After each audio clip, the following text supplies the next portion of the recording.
अभी 2-3 दिन पहले गंगा पूजा त्यौहार गया।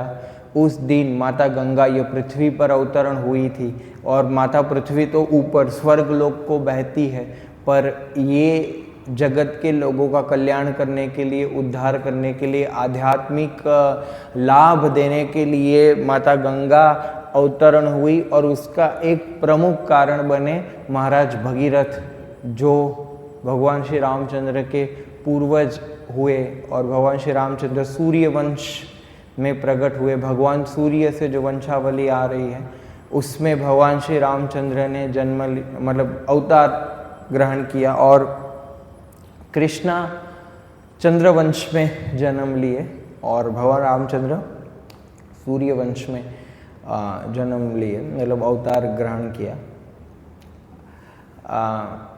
जन्म तो उसे बोलते हैं जो व्यक्ति अपने कर्मों के कारण ये धरातल पर आता है उसको जन्म बोलते हैं, और जो अपनी इच्छा से आता है, स्वेच्छा से आता है, भगवान जैसे अपनी स्वेच्छा से आते हैं तो उसको क्या बोलते हैं? भगवान अवतार ग्रहण करते हैं। मतलब उनको ये जन्म मृत्यु के चक्कर में नहीं फंसना पड़ता, वो अपनी इच्छा से आते हैं और अपनी इच्छा से चले जाते हैं। मतलब भगवान आते हैं, अवतार ग्रहण करते हैं, मनुष्य लीला करते हैं, और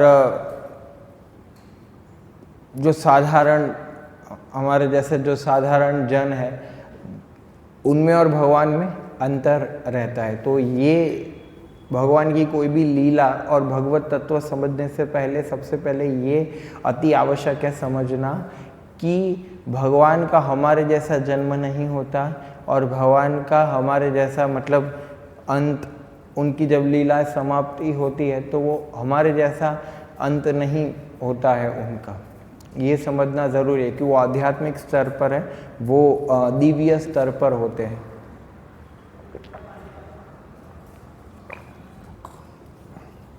तो अयोध्या धाम में वो प्रकट हुए और महाराज दशरथ के घर पे, तो मैं बोला ना 60,000 साल महाराज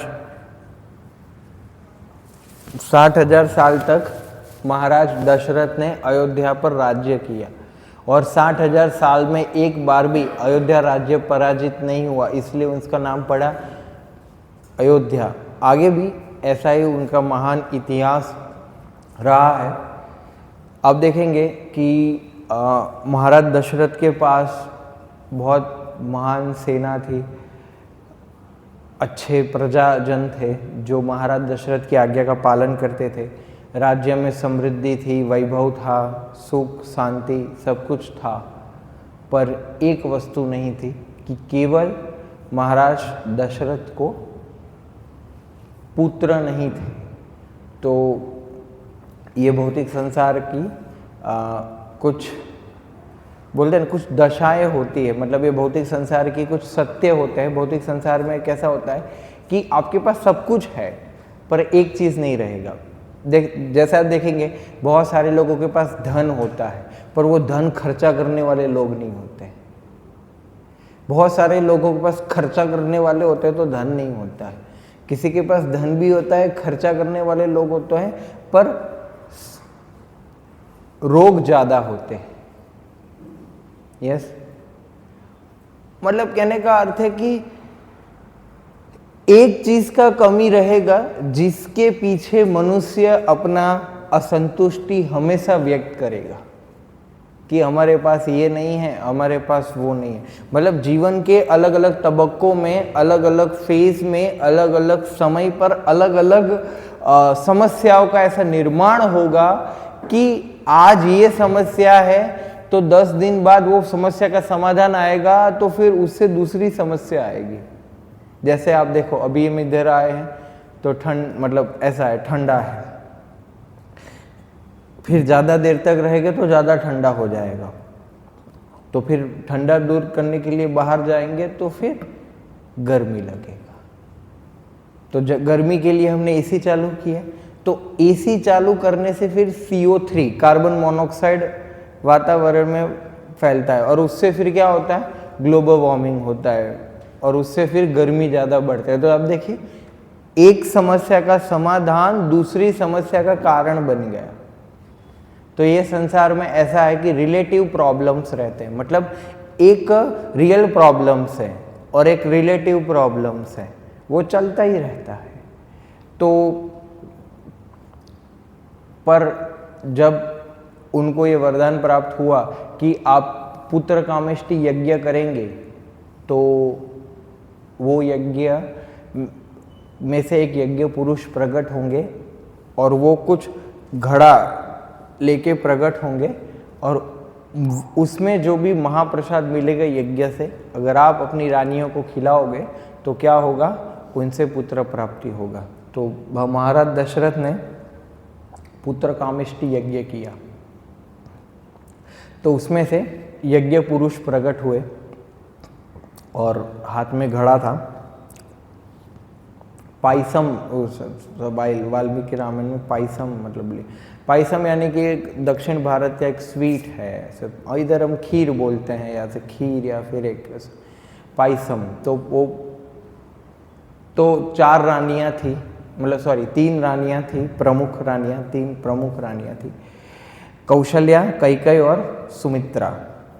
तो पहला भाग खीर का पहला एक भाग उन्होंने कौशल्या माता को दिया, दूसरा भाग कैकेयी माता को दिया, तीसरा भाग सुमित्रा माता को दिया, और फिर और भी जो बचा था भाग वो फिर से सुमित्रा माता को दे दिया। तो सुमित्रा माता को 2 भाग मिले। और फिर धीरे धीरे चैत्र मास की नवमी में, रामनवमी जिसको हम बोलते हैं, उस दिन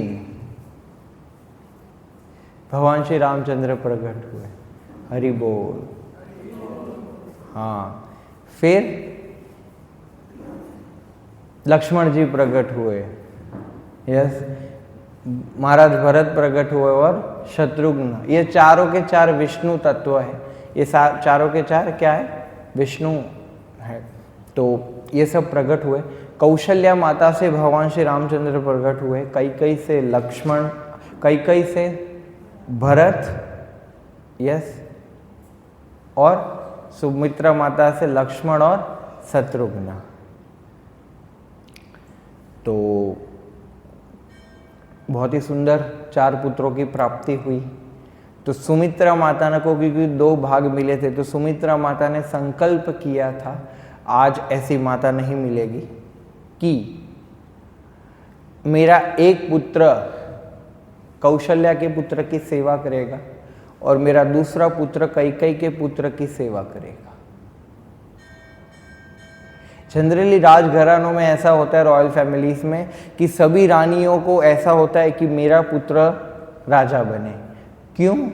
क्योंकि अगर वो राजा बनेगा तो फिर मैं राजमाता बनूंगी, और माता पिता अपनी बची कुची इच्छाएं अपने संतान के शरीर से पूरी करना चाहते हैं, यस, क्योंकि वो उनको अपना भाग मानते हैं कि हम ना कर पाए तो हमारा बेटा करेगा, है ना, बड़ा नाम करेगा, काम करेगा, करता अलग कुछ है बट आशाएं तो अमर रहती ही है। तो कहने का अर्थ है कि पर सुमित्रा माता का ये भाव नहीं था कि बड़ा नाम करेगा, काम करेगा, उनको तो वही था कि भाई असिस्ट करेगा, यस, सेवा करेगा। तो ये महान, मतलब मेरे कुछ अगर रामायण पढ़ने के बाद कुछ चरित्रों से जो आकर्षण होता है कि वाह, अगर जीवन में बनना है तो इनके जैसा बनो, तो ये कुछ पात्र है। आज बेसिकली हम रामायण में से जो पात्र है, रामायण के मुख्य पात्र, वो देखेंगे, क्योंकि रामायण इतना, उसमें सबसे एक बड़ा रस है, वो रस है करुणा का रस।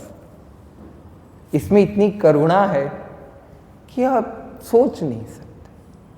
अगर रामायण के जो 7 कांड है, रामायण तुलसीदास जी ने भी रामायण लिखी है, वाल्मीकि रामायण भी है, एक श्रीमद् भागवत मतलब श्रीमद् भागवत में सुख रामायण बहुत ही संक्षिप्त में रामायण का वर्णन है। और फिर भगवान शिव भी पार्वती जी को रामायण सुनाते हैं। तो ऐसे 3-4 प्रकार की रामायण है, पर सबसे पुरानी रामायण जो है महर्षि वाल्मीकि जी की जो रामायण है, जो रामायण उन्होंने 24,000 श्लोकों में जो रामायण का विस्तृत वर्णन किया, उसकी बात कर रहे हैं।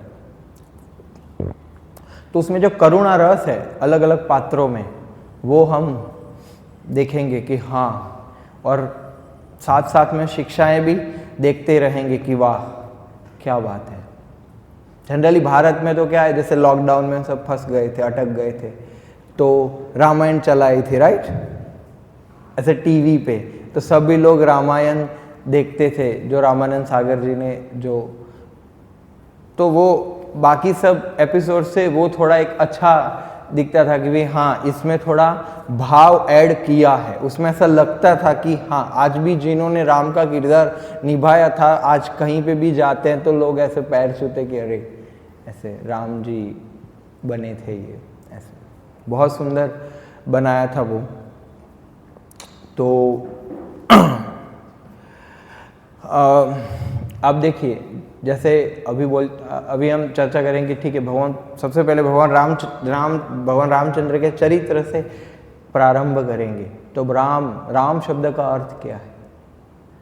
राम शब्द का अर्थ है आनंद। जो आनंद जो होता है ना, आनंद, ब्लीस, प्लेजर, हैप्पीनेस, अगर आप ब्लीस को, आनंद को एक स्वरूप देंगे ना, स्वरूप, तो जो भगवान श्री रामचंद्र का स्वरूप है वो बनेगा, वो आनंद का स्वरूप, मतलब भगवान स्वयं आनंद के स्वरूप। यस, तो कहने कहते कि राम शब्द का अर्थ ही होता है आनंद। यस, तो भगवान श्री रामचंद्र का ऐसा वर्णन है कि वो बहुत सुंदर दिखते हैं। उनके ऐसे करली हेयर, करली घुंघराले बाल होते हैं, तो उनके घुंघरालू बाल है। मतलब सारे जो मतलब भगवान है, कृष्ण, राम, विष्णु, ये सभी के जो कमल की पंखुड़ी कैसी होती है, ऐसे करके ऐसे होती है, एकदम ऐसे। तो वो उनकी कमल जैसी आंखें हैं, बड़ी सुंदर। यस, और जो बारिश के जो बादल है, बारिश के बादल अभी आएंगे, तो उसमें कैसे मेघ वर्ण रहता है। तो भगवान का इतना एकदम सुंदर रंग है, सुंदर स्वरूप है उनका, है ना नहीं। और उनके बड़े बड़े हाथ हैं, बड़े बड़े ऐसे बोलते हैं ना, इधर थाइस तक पहुंचते हैं, और बड़े बड़े पैर है, और बहुत ही सुंदर और आकर्षित दिखते हैं। और आप देखेंगे कि भगवान कृष्ण की बाल लीला में तो सबको आनंद आता है, पर आप देखो भगवान श्री रामचंद्र ने ज़्यादा बाल लीला किया नहीं, है ना। बड़े शांत थे, मृदु स्वभाव के, बेचारे ऐसे संध्या हुई तो सो जाते थे। मतलब भगवान मनुष्य लीला कर रहे थे, तो बड़े शांत स्वभाव के थे, ज़्यादा तामझाम नहीं था। कोई कृष्ण की तरह मटकी फोड़ना, किसी का ऐसे कुछ चुरा लेना, ऐसा कुछ नहीं करते थे, बड़े शांत थे। तो पहले गुरुकुल में भेजा जाता था, तो राम, लक्ष्मण, भरत, शत्रुघ्न सबको गुरुकुल शिक्षा के लिए भेजा गया। सब लोग गए भी सही, और फिर जब 16 साल के हो गए तब वो 14 साल में फिर वो शिक्षा लेके वापिस आ गए। यस, फिर वशिष्ठ मुनि, क्योंकि जो रावण के जो थे सब पार्षदगण, वो सब क्या करते थे, यज्ञ में हड्डियाँ मिलाते थे और खून मिला देते थे और बड़े परेशानी करते थे। तो वशिष्ठ मुनि आए दशरथ महाराज से मांगने के लिए कि आप जो है राम को दे दो, हम उनको ले जाएंगे और वो राक्षसों का वध करेंगे। तो दशरथ महाराज बोले कि आप, राम तो अभी अनुभवी नहीं है, अभी तो वो बच्चा है, कच्चा है, अभी तो आया है गुरुकुल की शिक्षा पूरी करके, क्योंकि वो इतना आसक्ति था कि मुझे ले जाओ, मैं खत्म कर दूंगा, आप चिंता क्या करते हो, हमने अयोध्या की इतनी बड़ी सेना है, सबको भेजेंगे, इतना परेशान मत हो। पर वशिष्ठ मुनि बोले नहीं, बोला ना यही चाहिए। तो बड़ी दुख से उन्होंने क्या किया, भगवान राम और लक्ष्मण को दे दिया। यस, और सबसे पहले प्रभु ने खाता खोला वध करने का। भगवान श्री रामचंद्र ने भी स्त्री से चालू किया मारना, और कृष्ण ने भी पूतना से चालू किया, और राम जी ने ताड़का से मारना प्रारंभ किया। तो बड़ी वीरता से उन्होंने सबको मारा और फिर यशस्वी होके वापस आ गए। और सारे जितने भी अयोध्यावासी थे भगवान श्री रामचंद्र को बहुत प्रेम करते थे, इतना सुंदर लगते थे, सभी उनको बहुत प्रेम करते थे। तो दशरथ महाराज को बड़ी प्रसन्नता हुई कि अभी राम धीरे धीरे सक्षम हो रहे हैं। तो दशरथ महाराज ने उनकी ये कार्यकलाप और उनकी लोक प्रसिद्धि को ध्यान में रखते हुए एक बार भरी सभा में क्या घोषणा कर दी कि जल्दी ही हम राम का राज्याभिषेक करेंगे। तो इतना जबरदस्त आवाज आया, लोग इतने प्रसन्न हुए कि बहुत जबरदस्त माहौल बन गया। तो दशरथ महाराज बोले कि ये क्या हुआ। तो उनके जो मंत्री थे सुमंत्र, वो बोले कि आप महाराज क्रोधित ना हो तो बताऊं। बोले हाँ नहीं होंगे, बताइए। बोले देखिए लोग क्या बात कर रहे, इतने प्रसन्न हुए और बात क्या कर रहे हैं कि महाराज दशरथ ने अपने पूरे जीवन काल में सबसे अच्छा निर्णय लिया हो ना तो ये। तो उनको दुख हुआ कि अरे मैं असक्षम राजा हूं। तो उन्होंने बोला कि महाराज मतलब मंत्री सुमंत्र, जो सुमंत्र थे उनके मंत्री, उन्होंने बोला कि महाराज ऐसा नहीं है, भगवान आपके पुत्र राम इतने प्रिय है सबको कि वो इतने लोकप्रिय और इतने न्यायप्रिय है कि मतलब आप तो हो ही महान। पर कहने का अर्थ है कि उनको ऐसा है कि हाँ अभी मतलब क्या बोलते हैं राम राजा बनेंगे तो लोगों को ज्यादा आनंद आ रहा है। तो बोले हाँ मेरा पुत्र है और सबको आनंद आ रहा है तो ठीक है, बाकी मेरे में तो कोई प्रॉब्लम नहीं है। बोले आप में कोई प्रॉब्लम नहीं। तो उनको तो ऐसा अच्छा लगा कि हाँ यस तो सही है। तो घोषणा हुई, फिर आप सबको थोड़ा थोड़ा तो पता ही है ना। पूरे अयोध्या में सबसे प्रसन्न कौन था ये घोषणा से? महारानी कैकेयी बड़ी प्रसन्न थी, नाच रही थी, झूम रही थी, गा रही थी, श्रृंगार कर रही थी, है ना। और उसकी दाया आया या फिर उसकी जो मेड सर्वेंट दासी, तब भरत और शत्रुघ्न कहाँ गए थे? मामा के घर गिल्ली डंडा खेल रहे थे बेचारे, उनको तो पता भी नहीं था। ओ कहाँ? कौशल प्रदेश उधर गए थे ना, उस साइड है। अभी वो जगह उधर है पाकिस्तान की ओर। तो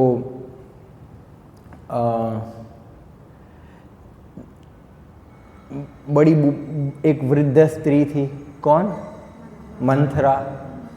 मंथरा शब्द का अर्थ मंथरा, जो बहुत ज़्यादा मंथन करती हो कि कैसे शांति को भंग किया जाए, कैसे आपस में लोगों को क्या करे, झगड़ाया जाए। यस।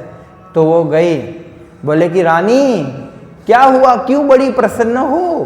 बोले कि राम राजा बनेगा। तो बोले उसमें क्या खुशी होने वाली बात है? बोले कि क्या हुआ, मेरे राम राजा बनेगा। तो बोले भरत उसका दास बनेगा। तो बोले हाँ बड़े भाई है तो बड़े भाई की तो सेवा ही करनी होती है। बोले ये तीर तो काम नहीं आया। तो पर बोलेगे कि फिर पूरे जगत में राम प्रसिद्ध हो जाएगा। तो बोले कि हाँ उसमें भी क्या दिक्कत है, राम डिजर्व करते हैं। फिर बोला ये तो समझ नहीं रही है। बोले उसका अर्थ पता है, राम राजा बनेगा तो? बोले क्या? बोले राम राजा बनेगा तो कौशल्या राजमाता बनेगी। बोले अच्छा, हाँ, तो तुम वो कौशल्या की दासी बनोगी? बोले हैं।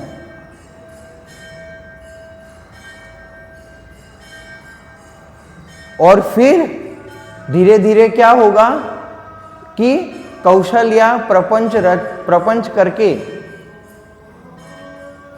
तुम्हें अयोध्या से बाहर निकाल देगी और मेरी जो परिस्थिति है उससे भी खराब परिस्थिति में तुम फंस जाओगी।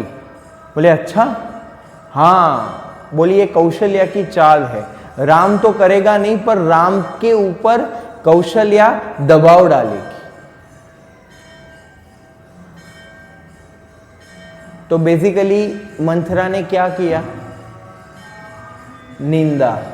क्या किया? भगवान श्री रामचंद्र की क्या किया? निंदा। कौशल्या की क्या किया? निंदा। तो जितने भी झगड़े होते हैं, जितने भी कॉन्फ्लिक्ट होते हैं, हम किसी के लिए एक पर्सपेक्टिव बना लेते हैं, हम किसी के बारे में गलत सोच सकते हैं, या जब सोचते हैं निंदा सुनने। आप देखो हमारे आसपास भी ऐसे वातावरण में लोग होंगे, मंथरा जैसे लोग, जो क्या करते हैं? क्या करते हैं? इधर की उधर करते, इधर की उधर करते। पता है तुम्हारे बारे में ये, हाँ मेरे बारे में ये बात, हम मान भी लेते हैं। और फिर वो जब व्यक्ति मिलता है, सच एंड सच व्यक्ति, उसको हम वही दृष्टि से देखते हैं। वो हमारे बारे में नहीं तो किसी और के बारे में बोल रहा होगा, या फिर उसके बारे में कुछ गलत बोला, ये तो ऐसा ही है, तो हम भी उसको ऐसा ही परसीव करते। यस, तो आप देखो ये है सारे झगड़ों का मूल। आदि दुनिया में सब आदि प्रॉब्लम्स का कारण क्या है? निंदा। क्यों किसी की निंदा खामखा सुनना है, और क्यों किसी की निंदा खामखा करना है? यस, इसलिए कान में फिल्टर लगाना चाहिए। सबसे पहले कोई किसी के बारे में बात करे तो उसको रोकना चाहिए, रुको, जो भी बोलोगे वो सही बोलोगे, सत्य है वो? हाँ, बोले सत्य है। बोले कि किसी के बारे में गलत तो नहीं है? बोले हाँ, किसी के बारे में गलत। बोले तो मत बोलो। सत्य है? बोले कि किसी के बारे में निंदा नहीं है? बोले नहीं, निंदा नहीं है। बोले मेरे काम का है, लाभदायक, मुझे लाभ करेगा या तुम्हें लाभ करेगा बोलने से, मुझे सुनने से और तुम्हें बोलने से लाभ होगा? बोले हाँ। बोले तब बोलो, नहींतर अपने पास ही रखो। क्योंकि आप जिसकी भी निंदा सुनोगे ना, उसका सम्मान नहीं कर पाओगे, उसके साथ अच्छा संबंध नहीं बना पाओगे। और आजकल लोग क्या करते हैं? लोगों का सबसे इंटरेस्टिंग सब्जेक्ट मैटर रहता है ना? 202 और 203 और 204 वाले इकट्ठा होंगे 201 वाले की निंदा करने के लिए। या कॉलेज में भी ऐसा चलता था, स्कूल में भी कभी ऐसा करते थे, घर में भी ऐसा होता है। रिलेटिव्स, मामी, चाची, मौसी, भांजी तो ननन की करेगी, जो उपस्थित नहीं होगा उसका सब चालू करेंगे। और इससे फिर क्या होगा? अंदर अंदर झगड़े होते हैं, और फिर उसमें इतना मिसअंडरस्टैंडिंग होता है कि प्रॉब्लम क्या था वो अगर ध्यान देंगे, थोड़ा सोचेंगे तो याद भी नहीं आएगा कि मतलब लड़ झगड़ क्यों रहे थे। यस, तो ये बहुत ज़्यादा ज़रूरी है कि निंदा करने से और निंदा सुनने से बचे। ये विष है, ये जहर है। यस, ये एक बात है। फिर उन्होंने सुन लिया तो बोले कि हाँ, तो अभी कैसे रोकेंगे बताइए? तो बोले देखिए, पता है एक बार बहुत भीषण युद्ध हुआ था और महाराज दशरथ घायल होने ही वाले थे और तुमने बचाया था। तब महाराज दशरथ ने तुम्हें 2 वरदान दिए थे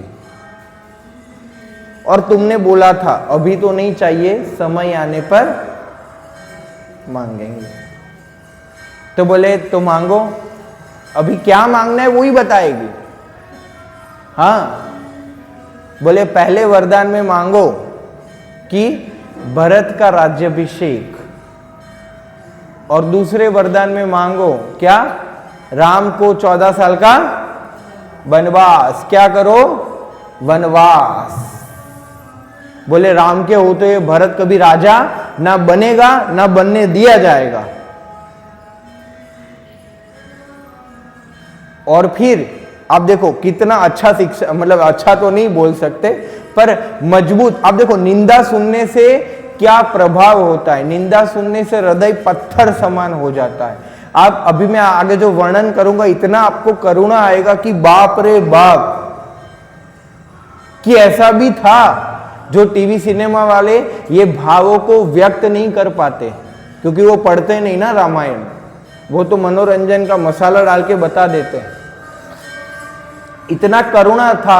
आप देखो, बोले कि देखो महाराज दशरथ तुम्हें अलग अलग प्रबोल, मतलब क्या बोलते, लालच देंगे, अलग अलग ऑफर करेंगे, तुम कुछ मत सुनना, तुम अड़िग रहना कि मुझे तो यही 2 वरदान चाहिए, कुछ भी हो जाए, कुछ भी, at any situation, at any circumstances, तुमको बस यही याद रखना है तो ही कार्य होगा। रेडी करके चाबी भर के भेजी थी उसको। तो आप देखो वैदिक ये पद्धति है, वैदिक पद्धति कि पति को कैसे बताना है। मतलब वैदिक सभ्यता में ऐसा था कि पति पत्नी को देखते ही पता चल जाता था कि ये आज अच्छे मूड में नहीं है, कुछ तो नाराजगी है ना। तो उन्होंने क्या किया, अपने बाल खुले कर दिए, जमीन पर लेट गई, श्रृंगार उतार दिया और जमीन पर ऐसे, जमीन पर स्ट्रेट डंडा जैसे गिरता है ऐसे गिर गई। तो महाराज दशरथ आए और बड़ी सभ्यता से पूछा, प्रिय प्रिय क्या हुआ, क्यों ऐसी लेटी हो, किसी से कुछ अपराध हुआ, तुम क्यों अप्रसन्न हो, क्या समस्या हुई, तुम्हारी सेवा में कुछ कमी आ गई, हमसे कुछ अपराध हुआ, क्या हुआ, तुम्हारा स्वास्थ्य ठीक है, हम तुम्हें प्रसन्न करने के लिए क्या कर सकते हैं। बड़े मीठे वचनों से उन्होंने संबोधन किया। तो फिर उन्होंने बोला कि हमें आपसे 2 वरदान चाहिए, आप याद करो। बोले हाँ पता है मेरे को, आप मांगो।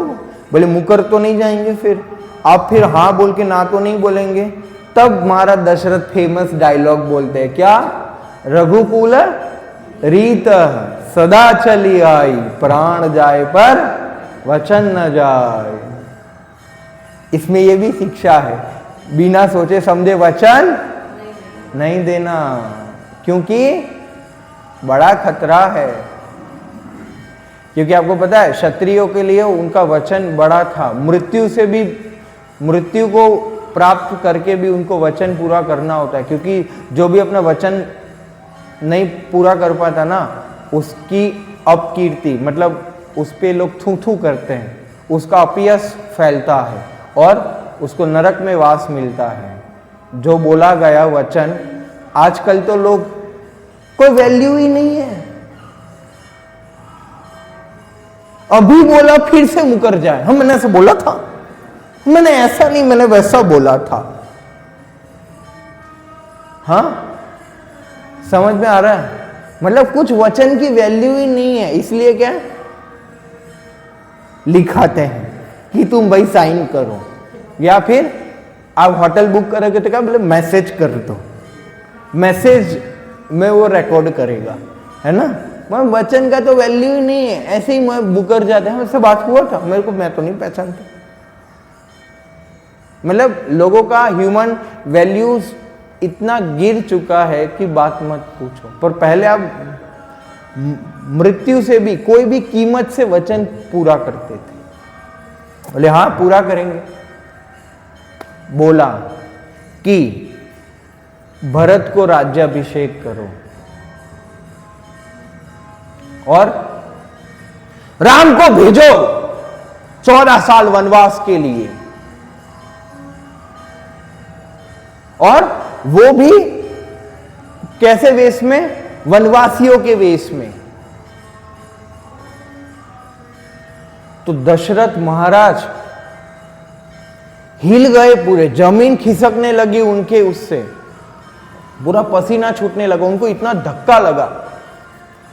उन्होंने बोला कि ठीक है, भरत को राजा बनाऊंगा मैं, पर तुम्हें राम को क्यों वनवास भेजना है, इतना तो समझो। बहुत समझाया, बोले ये राम के साथ अन्याय होगा, कौशल्य के साथ अन्याय होगा और मैं जी नहीं पाऊंगा, तुम समझो, ये तुम्हारा निर्णय कोई स्वीकार नहीं करेगा। तो भी नहीं मानी। अभी आप देखो, दशरथ महाराज खुद कैकेयी के चरण में गिर गए, रोने लगे। एक पति तो ठीक है, पति अयोध्या का राजा, इतना महान व्यक्ति, धर्म के सिद्धांतों का पालन करता हुआ एक धर्मनिष्ठ व्यक्ति, आध्यात्मिक स्तर से भी वो बहुत ही उच्च स्तर पर थे, एक आदर्श राजा थे, एक आदर्श पति थे। उनकी पोजीशंस तो देखो, ऐसा व्यक्ति रो रहा है, वो स्त्री के चरणों में गिड़गिड़ा रहा है कि तुम मत लो ये वचन, पर फिर भी वो निष्ठुर स्त्री, जिसके हृदय में, जिसके कानों में निंदा जा चुकी है, जो लालच, जो प्रभु मतलब एक प्रलोभन में फंस चुकी है, वो स्त्री, कुछ फर्क नहीं पड़ा उसको, इतना सा भी दया नहीं आया कैकेयी को, इतना हार्ट, पत्थर से भी ज्यादा हृदय, किसी का भी हृदय पिघले ना, ऐसा कोई हाथ जोड़ के विनती करे तो। इतना भी बोला कि अगर तुम ये करोगी तो आज से तुम्हारा और मेरा संबंध खत्म, मैं तुम्हारा परित्याग कर दूंगा कैकेयी। फिर भी नहीं, फिर भी कुछ फर्क नहीं पड़ा, बोले हाँ कर देना।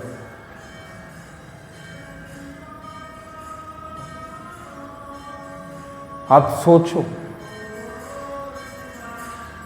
दशरथ महाराज पर क्या बीती।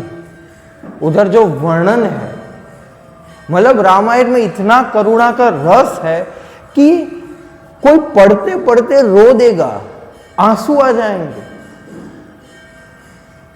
सबसे ज्यादा वो करुणा तो जब राम जी और भरत जी जब दंडकारण्य में मिलते हैं, जबरदस्त। पर इसमें आप करुणा देखो, दशरथ महाराज की मजबूरी। अंत में कुछ नहीं बोले तो भी लज्जा त्याग करती हुई कैकेयी ने आधी रात को, कल प्रभु का राज्याभिषेक होने वाला है,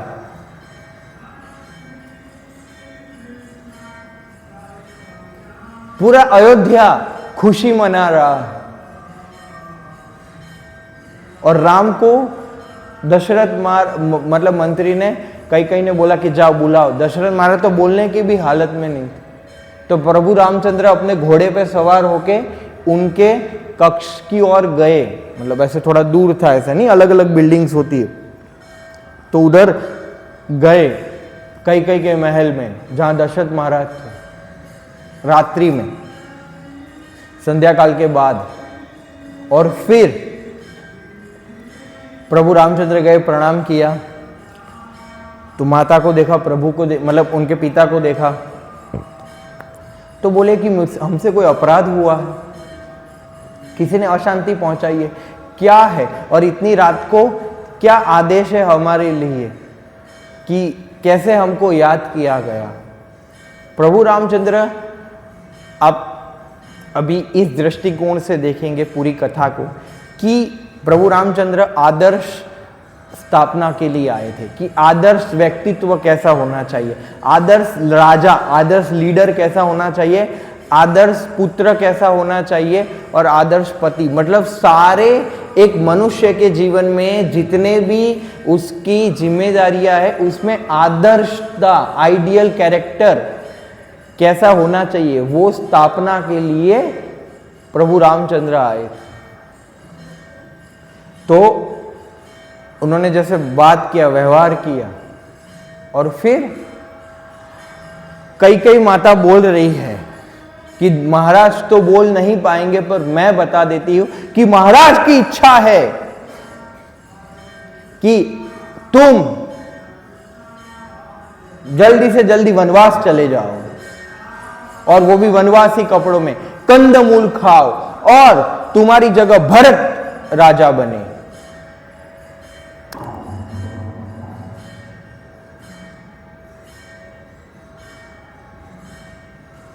कैसा लगा होगा प्रभु रामचंद्र को?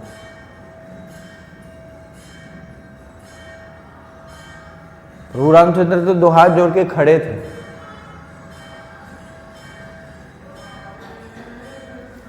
आप प्रभु रामचंद्र की जगह अपने आप को थोड़ा फिट करो उसमें। जैसे आपके पिता या फिर आपका कोई भी संबंधी बोलेंगे आपको कि कल पूरा घर, पूरी संपत्ति आपके नाम कर देंगे, है ना। सुबह तो वही बोला, फिर शाम को बुला के बोलेंगे कि तेरे भाई के नाम कर दूंगा, तू भाड़े पे रह लेना, तू तेरा देख लेना, तो कैसा लगेगा? हाँ, तो हम तो फिर कोर्ट में जाएंगे और पता नहीं क्या क्या करेंगे। या प्रभु रामचंद्र ने क्या किया, क्या बोले? और कुछ सेवा, और कुछ आज्ञा, लो कुछ फर्क ही नहीं पड़ा। चलो बाहर से दिखाने के लिए आदर्श स्थापना करना है ना, बाहर से दिखाने के लिए, चलो देखो मेरे को कोई फर्क नहीं पड़ता, मेरे को कोई फर्क नहीं पड़ा। यस, पर उधर तो लिखा है कि अंदर से भी उनको कोई फर्क नहीं पड़ा। अंदर से भी उनका मन एक क्षण के लिए भी विचलित नहीं हुआ, एक क्षण के लिए भी डिस्टर्बेंस नहीं हुआ, उनको कुछ नहीं, थोड़ी भी ऐसे हैरानी नहीं, असंतुष्टि नहीं, दुख नहीं। ठीक है, अगर कैकेयी माता और दशरथ महाराज मेरे वन जाने से प्रसन्न होंगे तो वो भी ठीक है। ये पुत्र, आजकल के पुत्र तो पता ही है, आप सबको तो अनुभव होगा ही, है ना। पर प्रभु रामचंद्र आदर्श,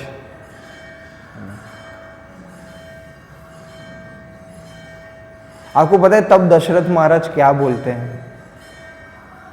बोले राम, मेरा वचन तो है ही, पर वचन भी भंग ना हो और तुम ना जाओ, इसलिए तुम मुझे बंदी बना लो, तुम मुझे बंदी बना लो और कारागृह में डाल दो और तुम राज्य सिंहासन पर बैठ जाओ, मैं बोल रहा हूं। प्रभु बोले नहीं, ऐसा तो नहीं। बोले आज्ञा का पालन होगा। दशरथ महाराज को और धक्का। फिर ये खबर कौशल्या माता को पहुंचे। फिर प्रभु रामचंद्र उधर गए आज्ञा लेने के लिए कि अभी जाना है वनवास। अभी तो प्रभु रामचंद्र अकेले ही जा रहे हैं। तो उधर लक्ष्मण को पता चला। लक्ष्मण तो गुस्से वाले। लक्ष्मण बोले भैया क्या नपुंसकों की तरह बात करते हो, हम चले जाएंगे चले जाएंगे। अरे हम भरत से युद्ध करेंगे, भरत से युद्ध करके अयोध्या लेंगे, मैं हूं, आप चिंता मत करो। वो मान ही नहीं रहे थे लक्ष्मण। तो प्रभु रामचंद्र बोले बैठो लक्ष्मण, थोड़ा पानी पियो, बैठो, शांति, ठंड रखो थोड़ा। तो बिठाया उनको। फिर प्रभु रामचंद्र एक बहुत अच्छा ज्ञान देते हैं जो हमारे लिए भी बहुत उपयोग है। प्रभु रामचंद्र ने बोला कि जब जो परिस्थिति अब मैं जो बताने जा रहा हूं, प्रभु रामचंद्र ने बोला अगर ऐसी परिस्थितियों का निर्माण हो तब हमें समझना चाहिए कि ये व्हील ऑफ प्रोविडेंस, मतलब ये दैव इच्छा है। ये सुप्रीम की इच्छा है, दैव इच्छा है कि यही हमारा नियति है। सबसे पहला कि कब दैव इच्छा मानना चाहिए? सबसे पहला कि जब परिस्थितियों पे हमारा कोई वश ना हो, situations are beyond our control. First thing, when situation goes beyond our control, that is called दैव इच्छा। And second thing is it's happen accidentally, मतलब अनएक्सपेक्टेड। जब कुछ अनअपेक्षित घटना घटता है जो हमने कभी अपेक्षित नहीं किया, जो हमने कभी एक्सपेक्ट नहीं किया, हमने कभी आशा नहीं किया कि ऐसा भी कुछ हो सकता है, और वो परिस्थिति हमारे नियंत्रण के बाहर हो, तब ये दो परिस्थिति में हमें समझना चाहिए कि ये व्हील ऑफ प्रोविडेंस है। जैसे आप देखो, एक्सीडेंट होता है, नोटिफिकेशन आता है क्या, आज 9:36 पे ये 4 रास्ता पे ये गाड़ी के नंबर के साथ आपका हरि बोल होगा, तो हम जाएंगे ही नहीं हैं। डेथ लेटर, मैंने तो ऐसे बहुत बार सुना है, कोई चाय पी रहा था, शरीर छूट गया, हाँ, टॉयलेट करने गए थे, बाहर आए नहीं। बहुत सारे लोगों का ऐसा नहीं, ऐसे लेटे थे फिर सुबह उठे ही नहीं।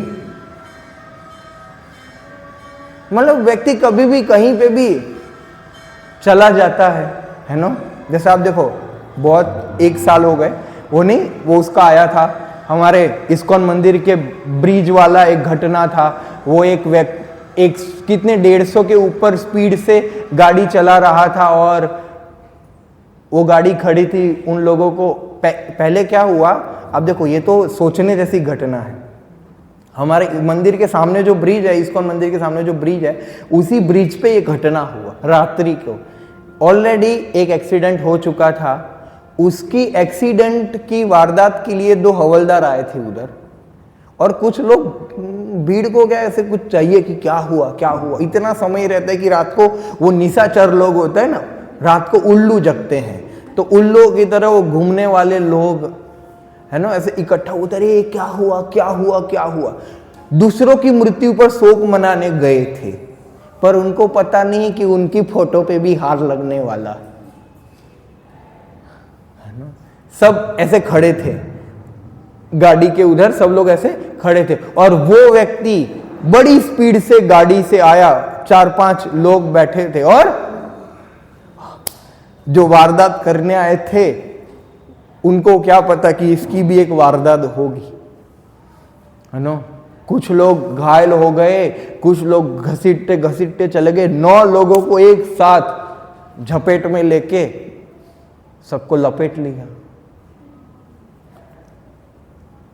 और फिर उसकी गाड़ी ब्रिज से लेके जो आगे बाजू में रिलायंस मॉल है, उसके आगे थोड़ी जाके राजपथ क्लब के उधर जाके थोड़ी शांत हुई, और लोगों ने फिर पकड़ा और बहुत महाप्रसाद दिया।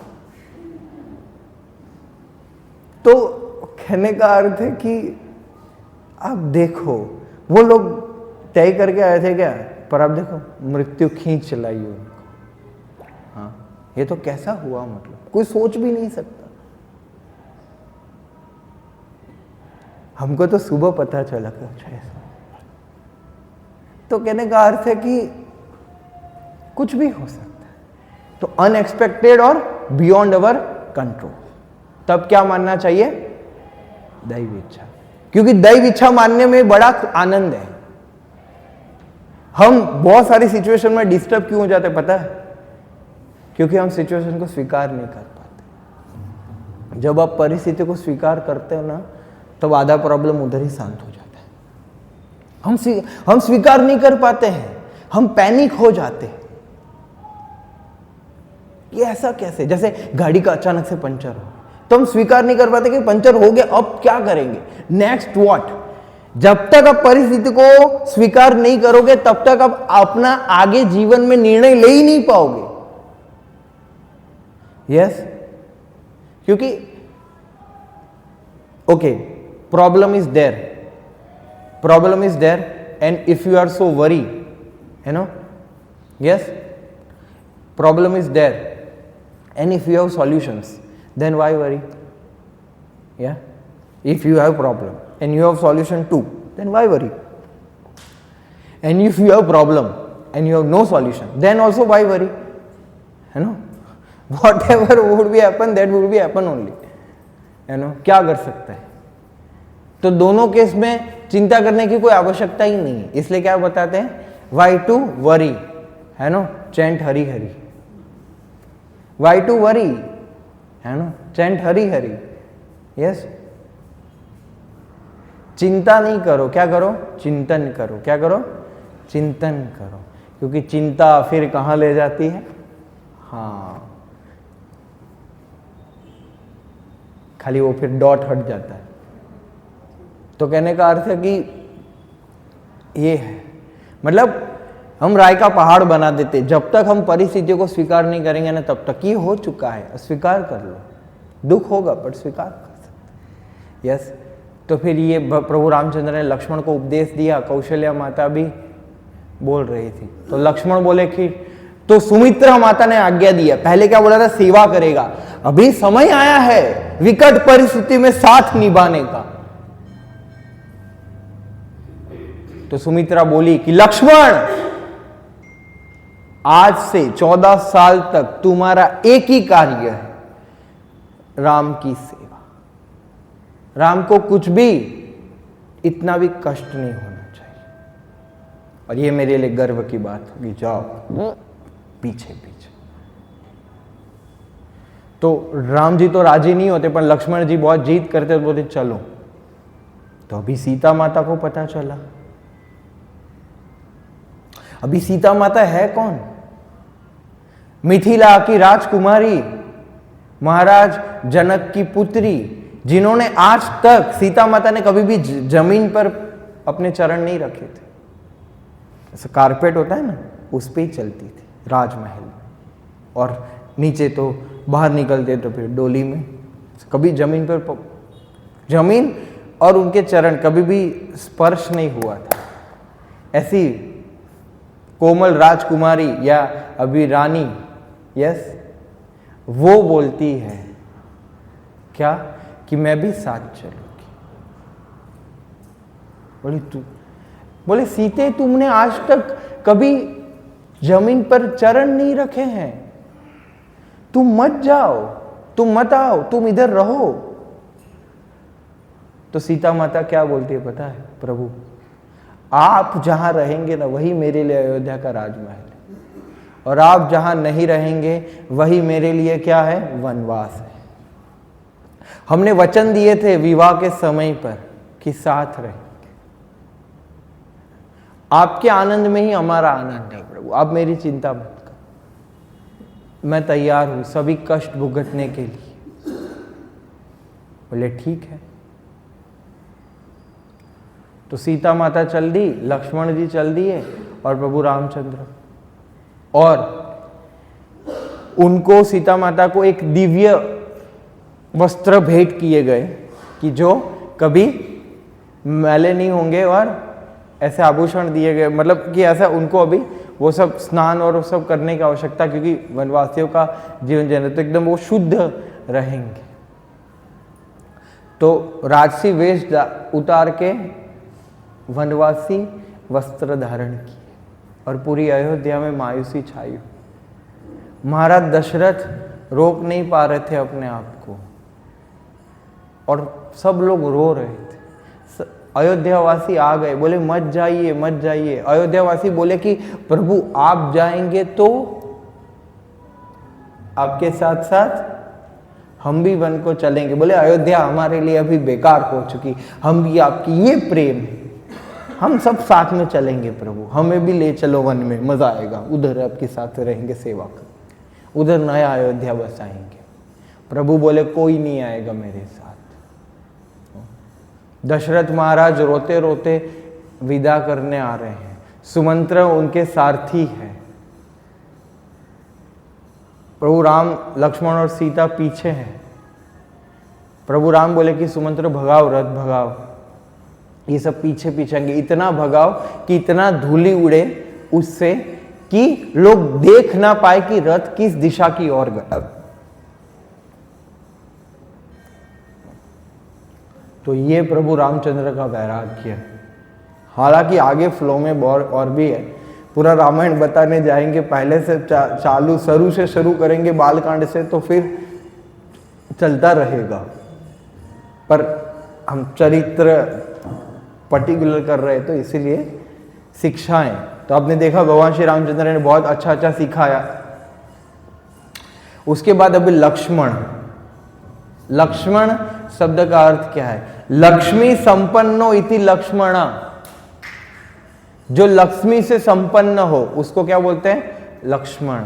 तभी लक्ष्मण के पास कौन सी लक्ष्मी, कौन सा धन था?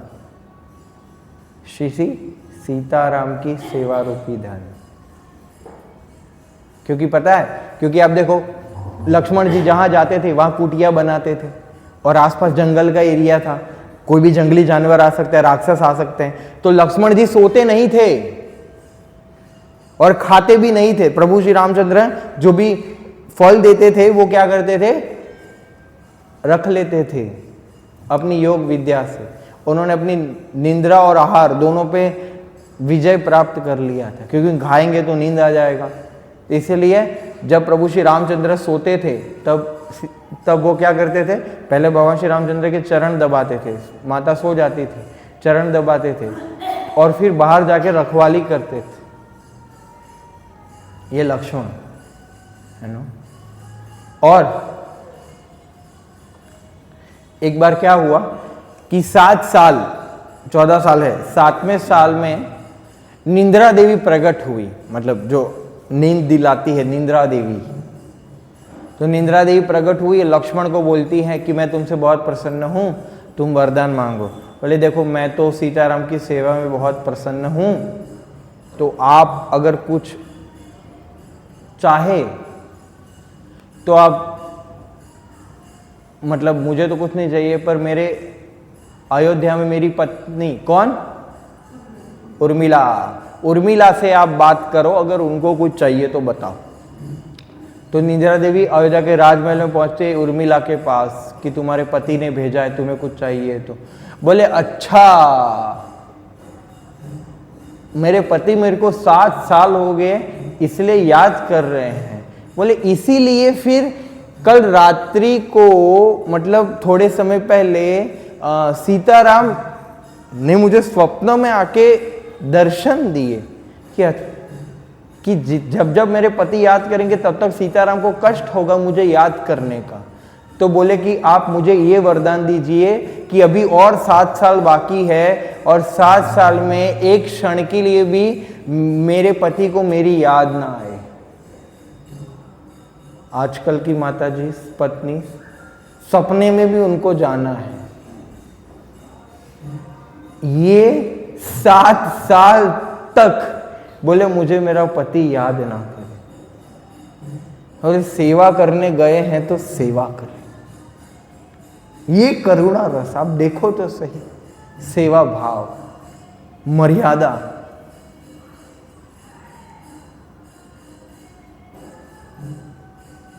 त्याग। यस। और आपको पता है जब सीता माता को रावण उठा के ले गया तो ऊपर पुष्पक विमान से वो अपने सब बाली और ये सब पैर के घुंघरू सब डाल दी नीचे। तो जब कान की बाली की मिली प्रभु रामचंद्र को, लक्ष्मण देखो तुम्हारी भाभी की लगती है। बोले कि मुझे पैर की पायल पता है, वो ये नहीं पता है। क्यों? क्योंकि आज तक मैंने माता को चरण के ऊपर कभी देखा ही नहीं। बोलो जिनके साथ आप 13 साल के बाद सीता माता का हरण हुआ, 13 साल साथ में रहने के बावजूद भी आप किसी का मुख ना देखो मत। कितनी मर्यादा भाभी माँ क्या। इसलिए हमारा वैष्णव कल्चर में सबको क्या बुलाते हैं?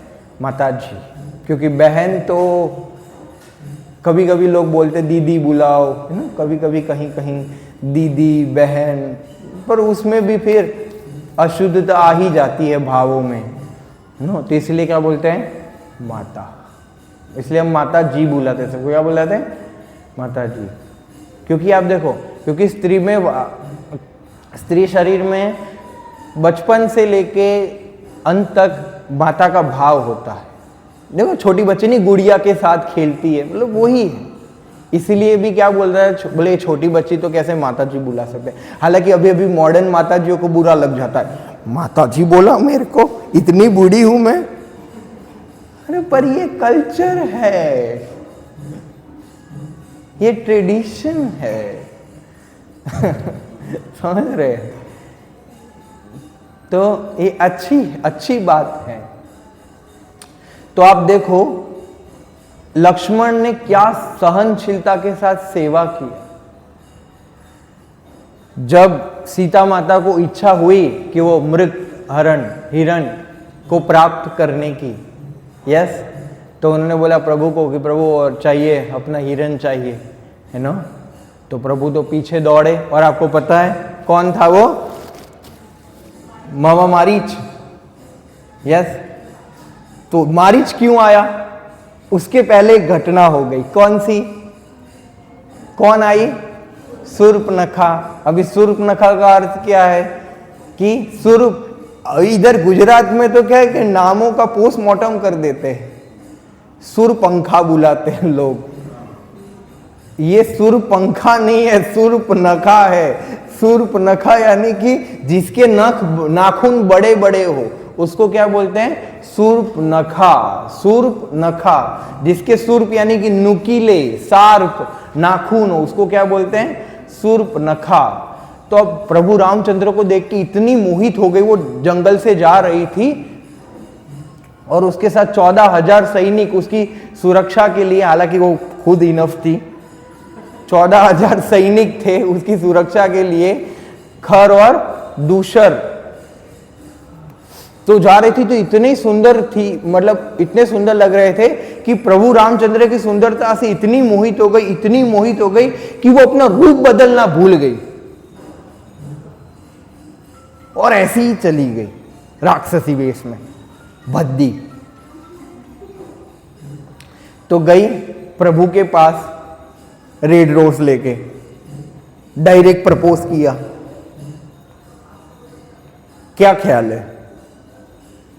तो प्रभु ने बोला कि हम तो रिजर्व्ड है, एक पत्नी व्रत धारण किए, है ना, तो अभी लेट हो गए आप, फिर कभी। पर बोले मैं तुम्हें निराश नहीं करना चाहता। वो मेरा भाई दिख रहा है, भाई वो छोटा वाला देख रहे हो, हाँ उसके पास जा, वो खाली है, उसने ऐसा कोई व्रत नहीं लिया है, उधर जा। तो सेम वो भी सुंदर दिखते थे। बोले कि क्या ख्याल है, उधर से रेफरेंस लेके आई, उधर नहीं। बोले आप, बोले कि तुम उधर ही जाओ। बोले क्यों? बोले एक सीक्रेट बताता हूं। बोले क्या? तुम मेरी पत्नी बनोगी, ठीक है, तो तुम्हें दासी बनना पड़ेगा क्योंकि मैं तो दास हूं। उधर जाओगे तो तुम रानी बनोगी, इधर तो दासी बनना पड़ेगा। सही है। तो उधर फिर से गई, यस।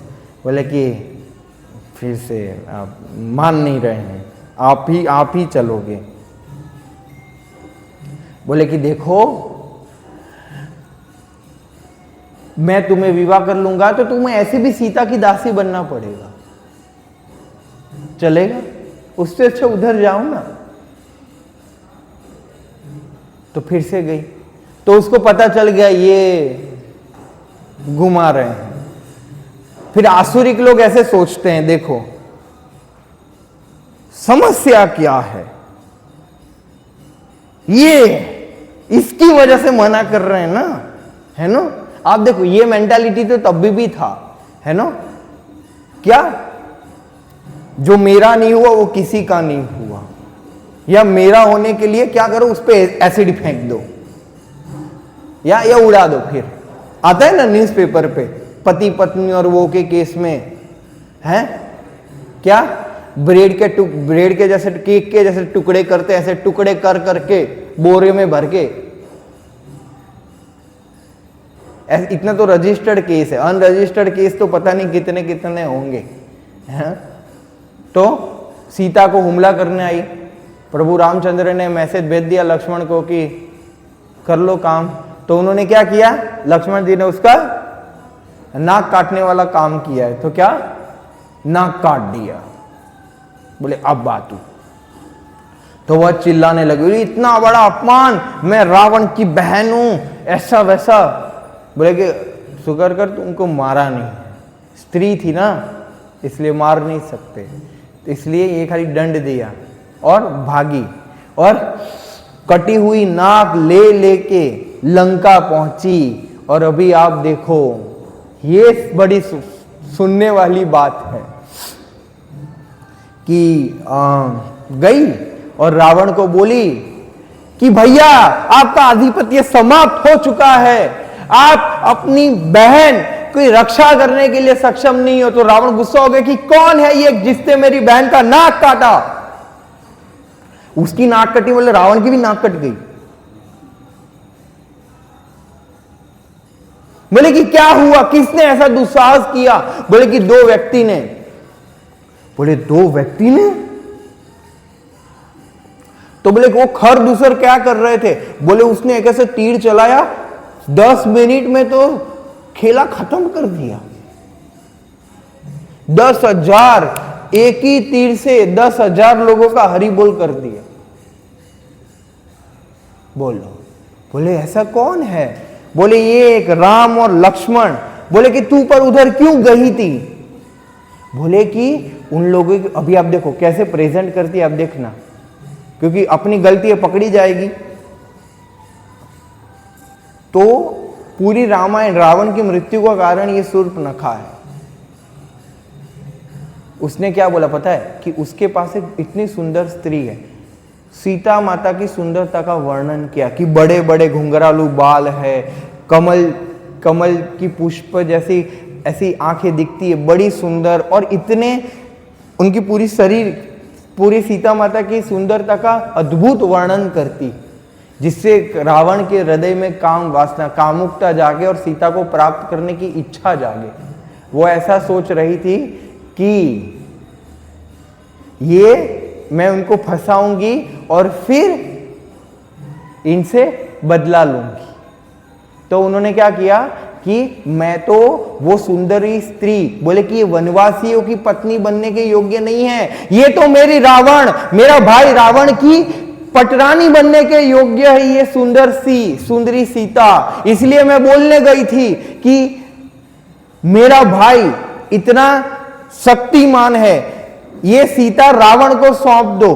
पर जैसे ही मैंने ऐसा बोला, आपका नाम सुन के गुस्सा होके उन्होंने मेरा नाक काट दिया कि तुमने ऐसा क्यों बोला।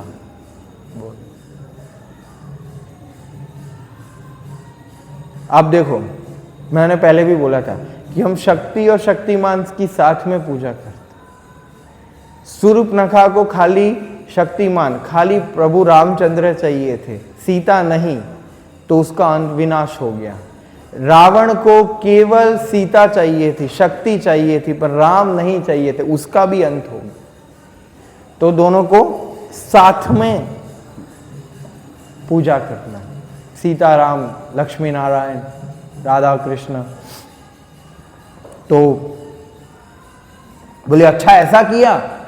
तो बोली हाँ मैं सीता को प्राप्त करूंगा। फिर उसने क्या किया, मामा को कॉल किया। मामा कौन था, मारीच। आपको पता है मारीच भी क्या बोलता है कि अरे एक बार मेरा पाला पड़ा था वो राम से, एक ही तीर में या फिर एक ही झटके में मुझे कहां से कहां फेंक दिया था। उधर लड़ने जैसा नहीं है, हार निश्चित है। पर रावण तो बोला, देखो उसने बोला कि देखो तुम मेरी मदद नहीं करोगे मामा तो तुम्हें मार डालूंगा। तो आइदर और मरना तो है ही। उसने बहुत समझाया उसको। अब देखो, मारीच से चालू हुआ, कुंभकर्ण मरा नहीं तब तक, मंदोदरी तक सबने रावण को समझाया मत करो पर विनाश काले। हाँ, कौन क्या समझने वाला था वो। तो मारीच बोला ठीक है। तो फिर उन्होंने हिरण का स्वरूप धारण किया और घूमने लगे। तो कोई बोल सकता है कि अरे भगवान की शक्ति को राक्षस लोग कैसे देख पाए, रावण कैसे देख पाया। तो बहुत कम लोगों को ये पता होता है कि जब ये लीला होने वाली होती है तब उसकी एक रात्रि पहले एक मतलब जो वास्तविक सीता माता होती है वो अप्रगट हो जाती है और छाया सीता आ जाती है लीला के लिए, क्योंकि रावण का अंत करना था, एक कारण चाहिए था। यस, तो वो बन गई और उन्होंने इच्छा किया। तो भगवान श्री रामचंद्र हिरण को पकड़ने के लिए गए। आप देखो 13 साल तक सीता माता और रामचंद्र, भगवान श्री रामचंद्र बहुत सुंदर तरीके से शांति से रह रहे थे। तो जब तक जीव भगवान की सेवा से संतुष्ट है तब तक जीवन में कोई सुख, कोई भी दुख नहीं आएगा। पर जैसे ही जीव भगवान की सेवा के अलावा और कुछ इच्छा करेगा हिरण जैसी, तो फिर फंसेगा। यस, और फिर मारीच ने क्या आवाज निकाला, राम जी का आवाज निकाला और बोल लक्ष्मण बचाओ, सीते बचाओ। तो सीता माता तो घबरा गई क्योंकि लक्ष्मण को तो पता है ये कौन है। यस, पर सीता माता भूल गई थी। बोले कि लक्ष्मण जाओ, भागो, बचाओ। तो प्रभु राम ने बोला था कि मैं आऊं नहीं तब तक तुम्हारी भाभी को अकेला मत छोड़ना। तो बोले नहीं नहीं भैया के आदेश है, ये तो कोई नकली राक्षसी माया है। तो सीता माता ने इधर आरोप लगाया लक्ष्मण पे। क्या बोला? बोले हाँ इसीलिए तू वन में आया है हमारे साथ, तुम ये घटना हो, तुम तुम्हारे भाई का वध कर सको या करवा सको और फिर तुम मेरे साथ भोग कर सको, बस इसीलिए तुम आए थे। जिसने आज तक मुख नहीं देखा उस पर इतना बड़ा आरोप।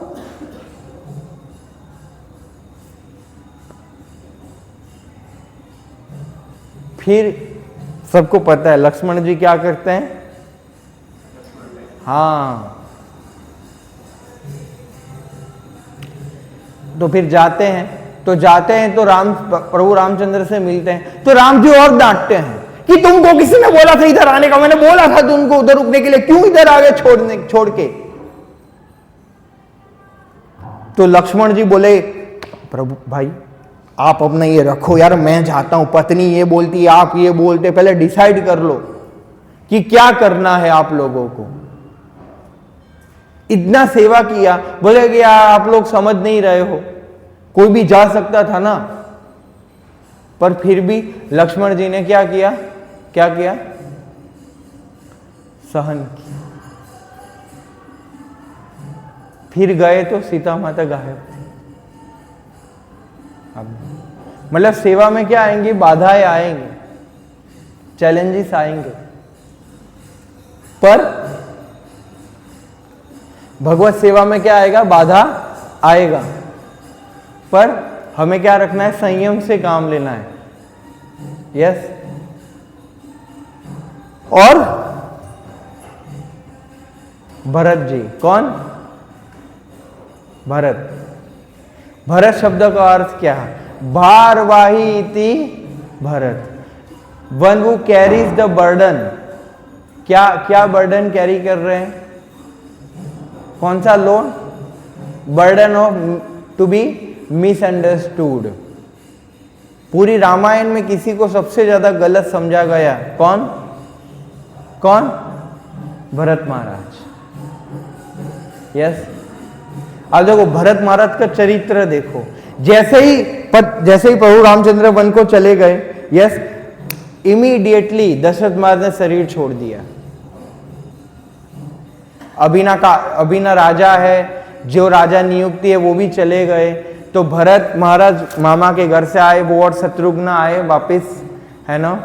सब सन्नाटा छाया हुआ है, कोई नहीं है अंदर, सब शांति। तो अंदर गए, क्या हुआ? फिर पता चला कि अरे दशरथ महाराज ने शरीर छोड़ दिया। तो प्रभु रामचंद्र को ढूंढ रहे थे कि कहाँ गए प्रभु। तो कैकेयी से मिले, मंथरा से मिले, तो कैकेयी ने पूरा बताया कि मैंने ऐसा ऐसा किया। शत्रुघ्न ने तो मंथरा का बाल पकड़ के उनको बहुत घसीटा, और भरत महाराज ने इतना चिल्लाया कैकेयी पे कि तू नीच कुलटा स्त्री, तेरी वजह से इतना बड़ा अनर्थ हो गया। आज से मैं तुम्हारा त्याग करता हूं, मैं तुम्हारा पुत्र नहीं और आज से तुम मेरी माता नहीं, जाओ। तुमने ऐसा किया। भरत महाराज बोले कि मुझे स्त्री हत्या का पाप लगे तो लगे, मैं तुम्हें खत्म करना चाहता हूं, पर बोले कि मैं तुम्हें एक कारणवश मार नहीं पाऊंगा। क्यों? बोले कि मैं तुम्हें मारूंगा तो मेरे प्रभु श्री रामचंद्र को अच्छा नहीं लगेगा, इसलिए मैं तुमको नहीं मारूंगा। ये भरत जी का प्रभु रामचंद्र के लिए प्रेम था। समझ में आ रहा है? फिर से करुणा। शत्रुघ्न और भरत इसलिए रुके कि हम जो भी करेंगे हम पाप सहन कर लेंगे, बदनामी सहन कर लेंगे, पर हम प्रभु रामचंद्र की नाराजगी नहीं सहन कर सकते। इतना प्रेम था। पर फिर भी आप एक बात सोचो कि अभी भरत महाराज के पास कारण है। देखो, उनको तो राज सिंहासन नहीं ही चाहिए था, पर दशरथ महाराज है नहीं, प्रभु रामचंद्र और लक्ष्मण चले गए, तो किसी को तो अयोध्या का राजगद्दी संभालना पड़ेगा ना। तो जस्टिफाइड है, कोई तो बैठेगा। अभी तो वैलिड है ना, पर फिर भी नहीं बैठे। बोले नहीं, मैं जाऊंगा, पूरी से अयोध्या की सेना को लेके जाऊंगा और प्रभु रामचंद्र को मैं खुद वापस लेके आऊंगा। तो गए, अयोध्यावासी भी साथ साथ में आए, माताएं सब गई, है ना। तो दूर से लक्ष्मण देखते कि अयोध्या का तिरंगा है, और दूर से ही देख लेते कि अच्छा भरत भी आ रहा है। बोले कि वो मार, इधर भी चैन नहीं है, उसको मारने आ रहा है। लक्ष्मण जी क्रोधित, फिर से बोले यार तुम पानी पियो, बैठो, क्या बात बात में आग बबूला हो जाते हो, बैठो। शांति का दूत संदेश लेके आए। भरत ऐसा नहीं। यस, भरत महाराज जब आते हैं, और वो जो सबसे करुणामय प्रसंग है रामायण में कि प्रभु रामचंद्र और जो भरत गले मिलके जो रोते हैं, जो क्रंदन करते हैं, जो वीरा की वेदना अनुभव करते हैं, जो सारी माताएं आती है और उनके हृदय में जो विलाप होता है, यस, वो विलाप होता है कि प्रभु आप माफ कर दो, मेरी वजह से इतना आपको कष्ट भुगतना पड़ा, मेरी वजह से। जो वार्तालाप होता है वो वर्णन नहीं किया जा सकता इधर, इतना करुणामयी वो वर्णन है ना। बोले कि प्रभु आप वापिस चलो। बोले मैंने वचन दे दिया, अगर मैं वचन का उल्लंघन करूंगा तो लोग मेरे पे थू थू करेंगे और मैं आदर्श स्थापना नहीं कर पाऊंगा और मैं नहीं आ सकता। तो अभी तो भरत महाराज के पास फिर से, मैं तो गया था भाई, नहीं आए तो फिर बैठना ही पड़ेगा ना, अभी तो बोल सकते हैं ना, पर फिर भी नहीं। बोले ठीक है प्रभु, आप अपने वचन से बद्ध है, मैं अपने वचन से बद्ध हूं, आप अपना खड़ू चरण पादुका दो, आपकी चरण पादुका सिंहासन पर बैठेगी और मैं आपकी तरह वनवासी वस्त्र धारण करूंगा। अयोध्या के बाहर भरत कूप है, भरत कुंड है, उधर भरत महाराज अयोध्या के बाहर रहते थे, वो भी वनवासी वेश में, और वो भी कंदमूल खाते थे, और शत्रुघ्न संभालते थे पूरा। ये भरत इतना करने के बाद, और भरत महाराज ने लास्ट बोला कि भैया 14 साल से एक भी दिन आपने ज्यादा किया और आप अयोध्या नहीं लौटे, तो आप भरत का मरा हुआ मुख देखेंगे। इतना प्रेम था भरत प्रभु रामचंद्र से, और वो भी सेवा की वजह से। उन्होंने राज्य कैसे, एज अ सर्विस की, एज अ सेवा। और कौन सा राज्य संभालना है? सरयू नदी में, जो अयोध्या के तट पर है, सरयू नदी में भरत महाराज ब्रह्म मुहूर्त चालू होते ही स्नान करने चले जाते थे, मतलब 2:30-3 बजे, क्योंकि अयोध्या के लोग 4 बजे आ जाते थे, है ना। इधर अलग है, 4 बजे तो लोग सोते हैं, है ना, उधर लोग जग जाते थे। 3-4 बजे तो ऐसा लगे कि अरे हाँ, जैसे हमारे लिए 10 बजे मतलब अभी सोने का समय हो गया है, और लोगों का, आधे लोगों के लिए तो 10 बजे मतलब अभी तो चालू हुआ है ऐसा। तो 4 बजे आते थे तो भरत महाराज को सुबह सुबह देख के टमाटर फेंकते थे, पत्थर फेंकते थे और बोलते थे कि आज पूरे दिन बिगड़ जाएगा। बोले क्यों? ये नालायक भरत के दर्शन हुए आज हमें। बोले यही कारण है, हमारे राम वन चले गए, यही है, वो यही है। क्योंकि सब लोग क्या समझते हैं कि ये भरत और कैकेयी, ये दोनों का षड्यंत्र है। आपको ऐसे लोगों पर राज्य करना है, ऐसे लोगों को संभालना है कि जो आपको गलत समझते हैं। आपने कभी अनुभव किया कि कोई कंपनी में, कोई सोसाइटी में, कोई घर में हमें कोई चोर समझ ले, हमें कोई गलत समझ ले, कितना दुख होता है, वहां रहना बहुत नेक्स्ट टू इम्पॉसिबल हो जाता है। अब भरत महाराज का सिचुएशन देखो कैसा होगा। कैन यू बिलीव कि कोई व्यक्ति ऐसे रह सकता है? आप समझो, लक्ष्मण के लिए तो अच्छा है, चलो प्रभु रामचंद्र के साथ है, पर जो बदनाम है, भरत महाराज ने लक्ष्मण से भी महान सेवा किया, भरत और शत्रुघ्न ने। ये भरत महाराज है कि वाह क्या सेवा। सबसे मेरा प्रिय पात्र हो पूरे रामायण में से तो भरत महाराज, कि क्या मतलब उनकी सही, मतलब कितना टॉलरेंस किया उन्होंने कि भाई कैसे कैसे लोग उनको गलत समझते थे, पर फिर भी उन्होंने क्या किया, अपने कर्तव्य से गिरे नहीं, अपने कर्तव्य किए, अपनी सेवाएं प्रभु रामचंद्र के लिए अपनी सेवाएं क्या की, जारी रखी। यस। और अंतिम चरित्र है शत्रुघ्न। अभी शत्रुघ्न शब्द का अर्थ के ऊपर हम विचार करेंगे कि शत्रुघ्न शब्द का अर्थ क्या। तो जिसने अपने शत्रुओं पर विजय प्राप्त की, वो क्या है? शत्रुघ्न। अभी आप शत्रुघ्न क्या, रामायण में इतिहास कि कौन से, कितने राक्षसों को उन्होंने मारा, कितने शत्रुओं का दमन किया? बोले कि एक, वो भी मथुरा में लवणासुर को, एक ही राक्षस को मारा, एक राक्षस को मारा और शत्रुघ्न नाम हो गया?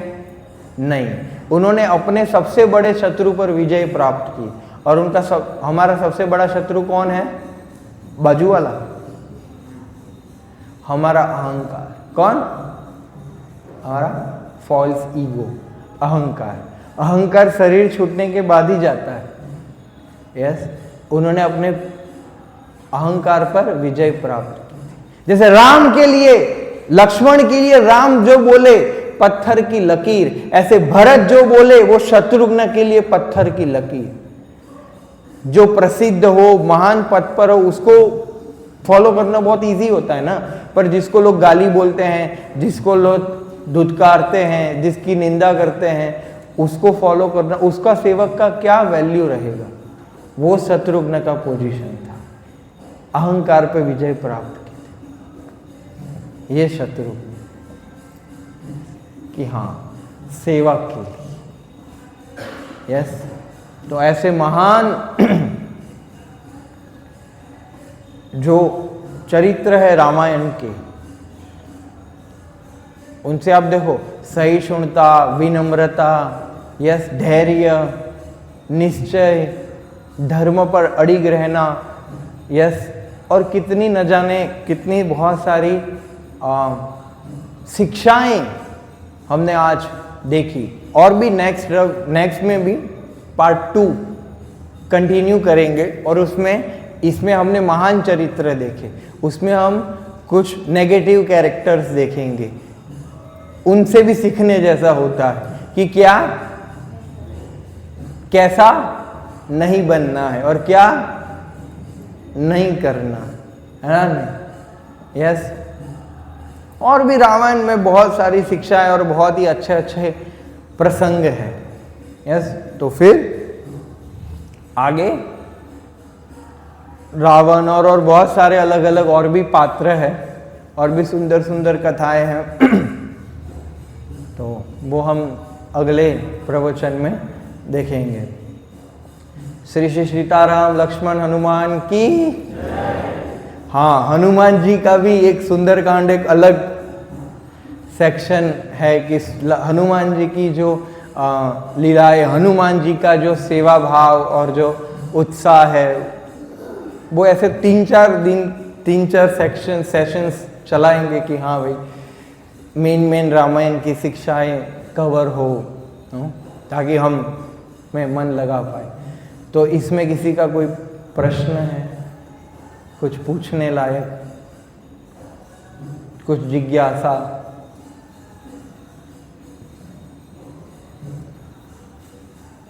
या कथा थी तो उसमें तो कुछ नहीं हो सकता, बट कोई शेयर करना चाहेगा कि सबसे आपको ऐसे आकर्षित किया रामायण के पात्रों से, या फिर आपको ऐसा लगा कि ये बहुत ही स्ट्राइकिंग पॉइंट है कि हाँ ये बहुत जबरदस्त, कोई ऐसा चरित्र जो आपको ऐसे बहुत, ऐसे तो सभी आकर्षित है, पर एक ऐसा जो आप बताना चाहेंगे कि वो जो था ना वो आप ऐसे छू गया कि कैसे ये हो सकता है, बहुत जबरदस्त लगा, ऐसे अनबिलीवेबल, ऐसा कुछ बताना चाहे तो आप लोग?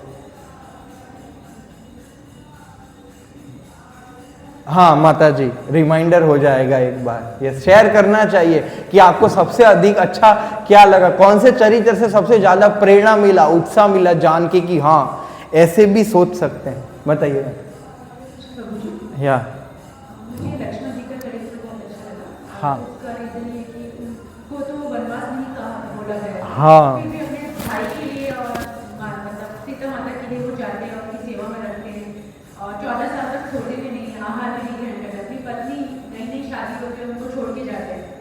तो मुझे वो चरित्र काफी इंस्पायरिंग। बहुत वेरी नाइस। और कोई बताना चाहेंगे? प्रभु, अरे बोलिए।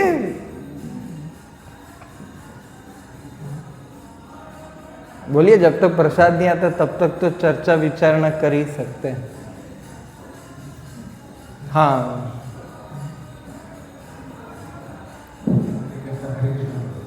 प्रभु जिस तरह आपने बताया कि जब शत्रुघ्न जी, राम जी, लक्ष्मण जी, तो जो भाइयों के बीच में जो बड़े भाई के साथ जो सर्वे भाव होता है वो आजकल बड़ी फैमिली में देखने को नहीं मिलता। तो इस तरह थोड़ा इसमें इंस्पायरिंग ये लगता है कि आजकल जो पारिवारिक जो भाई जो कुटुंब होता है उसमें किस तरह एक सर्वे भाव होना चाहिए बड़े भाई के लिए, और सिर्फ माता भाभी है तो माता के स्वरूप को लेकर आगे उनके सर्वे भाव में करना चाहिए। तो काफ़ी इस टाइम में काफ़ी उसको विश्वास में फॉलो करते हैं, तो वो सर्वे भाव है वो बड़े भाई के प्रति खत्म हो रहा है। यस, हाँ, खत्म इसलिए होता जा रहा है, लोगों को तो रखना है पर राम जैसा भाई भी तो होना चाहिए, है ना। अभी रावण अपेक्षा करेगा कि सीता जैसी पत्नी हो तो कैसे होगी? खुद उसका चरित्र रावण जैसा है, फिर सीता जैसी पत्नी मिलेगी? राम चरित्र हो तो ही सीता मिलेगी ना, रावण चरित्र हो तो फिर कुछ अलग मिलेगा, है ना। नहीं तो कहने का अर्थ है कि लोग बोलते हैं कि अरे बड़ों का सम्मान नहीं होता, वो नहीं होता, पर उनका इतना आचरण भी तो होना चाहिए। वो खुद गलत कर रहे हो और फिर हमें बोल रहे हो तो मत कर। जैसे अपने पिता खंभा पीते हो तो फिर बेटा पिए तो उसमें क्या कुछ नया है? पिता की परंपरा आगे बढ़ा रहा है ना? है? पिता नशा करता है तो फिर पुत्र भी करते हैं, या तो इसलिए फिर सम्मान नहीं कर पाते हैं। तो इसलिए समझना चाहिए कि जब हमारे लोग हमें कब सम्मान करेंगे, जब हम धर्मनिष्ठ रहेंगे, जब हम आदर्श रहेंगे, जब हम पक्षपाती नहीं बनेंगे, हम न्यायप्रिय होंगे, पक्षपाती नहीं बनेंगे, तब हमारा सम्मान करेंगे और ऐसे एक अच्छी परंपरा चालू होगी। यस, बताइए। हरे कृष्ण।